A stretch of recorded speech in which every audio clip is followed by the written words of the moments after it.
I guess when I started my career, I didn't think of myself necessarily as an applied linguist initially. I thought of myself as somebody who worked in language education. I came to realize, particularly under the influence of Chris Brumfitt's work in 1980s, 1990s, that applied linguistics is usefully defined in a much broader way in terms of the study of real world problems in which language plays a central role.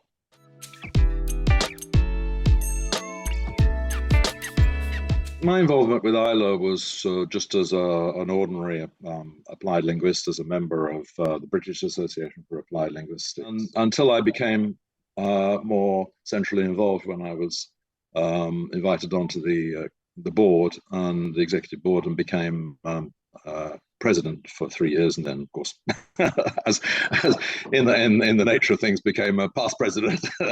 ILA is a bit special because of its long-standing connection with UNESCO, its definition, its identity as a United Nations recognized educational association, and consequently its identity as being not actually defined by any one country, any one language, or any one continent even.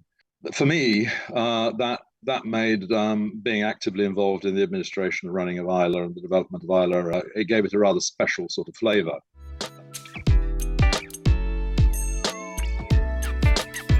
There was, in my experience, the substantial interaction between the British Association for Applied Linguistics and ILA as organization. My impression is that the relationship was very much based on personal identities, the personalities and aspirations of any individuals who were involved.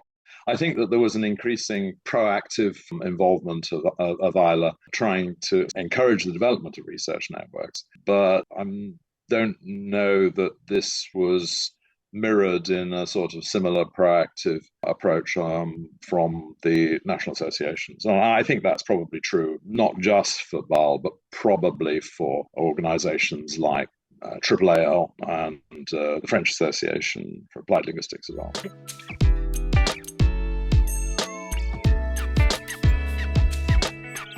I think probably there are sub-areas of applied linguistics where a concentration or attention to language has been very detailed. And one of the ones that comes to mind is forensic linguistics.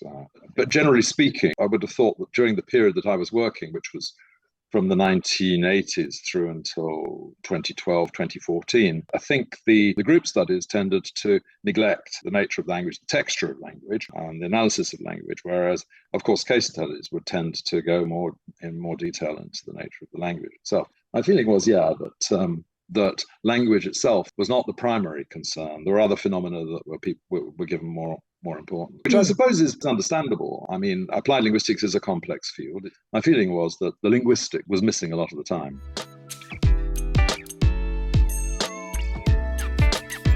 I was at an ILA conference, and I was walking through the main conference hall. I noticed on the platform decorated with banners, ILA banners behind, at the back, and flowers at the front, there was a guy standing on the platform with a microphone and speaking into the microphone and being filmed. I wasn't sure who this guy was. As I got closer, it turned out to be a guy who had approached me at one point or another, asking whether it'd be possible for him to speak to the whole assembly prior to a plenary, just to advertise a language school that he was running. I had said, well, I thought that this was an eccentric idea, and I said, no, I couldn't possibly do that. And the guy clearly had decided that he was going to take advantage of the setting to record a message. So I wondered whether he'd managed to do a montage, and he may well have added his clips of him speaking to the hall, surrounded by flowers and the banners and so on, with clips of the audience enraptured, listening to plenary speakers. This would have made a rather good publicity film for the guy. So that's, there's a slightly amusing side to that, and it's certainly an unexpected.